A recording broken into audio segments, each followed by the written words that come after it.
আপনাদের নেতৃত্বের কারণে কোন ষড়যন্ত্র মেহেরপুরের মাটিতে স্থান পায়নি।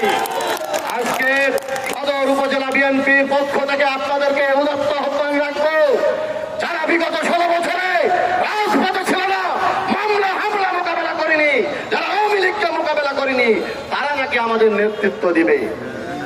16 বছর হাসিনার বিরুদ্ধে লড়াই করেছি, 2 বছর 1-11-এর বিরুদ্ধে আন্দোলন করেছি, 18 বছরের আমাদের সেই বিসর্জন আমরা কি অপরীক্ষিত লোকের হাতে ছেড়ে দিব? জীবন থাকতেও না। আমরা প্রস্তুত আছি, প্রস্তুত আছেন। 18 বছর সংগ্রাম করেছি, আগামীতে আন্দোলন সংগ্রাম করে এই অবৈধ কমিটি, এই জনবিচ্ছিন্ন কমিটি আমরা পুনরুদ্ধার করবো মাসুদ আরমানের নেতৃত্বে। তুলে দেখান, ইনশাল্লাহ বিজয় আপনাদের সুনিশ্চিত।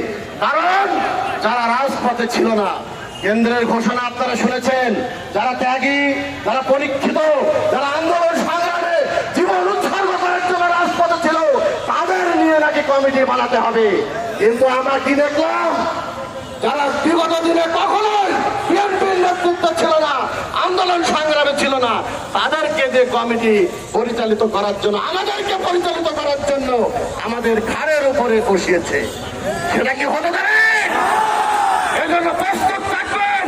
মাসুদ আরমানের নেতৃত্বে মেহেরপুর জেলায় বিগত দিনে আন্দোলন হয়েছে, আগামী দিনে রাজপথে আন্দোলনের মাধ্যমে আমরা আমাদের প্রিয় নেতা দেশনায়ক তারেক রহমানকে বুঝিয়ে দিতে চাই যে কমিটি হয়েছে, এ কমিটি জনবান্ধব কমিটি না, কর্মী বান্ধব কমিটি না।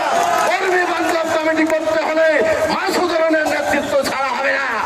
এজন্য আপনাদেরকে প্রস্তুত থাকতে হবে। আমি আর কথা বাড়াবো না।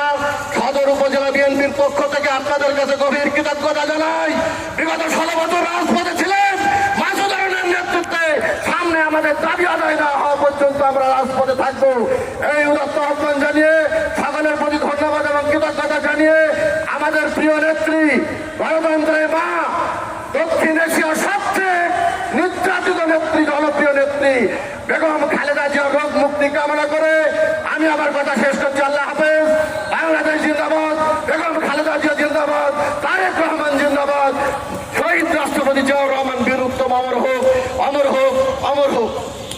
ধন্যবাদ সাইফুল ভাইকে। এ পর্যায়ে আপনার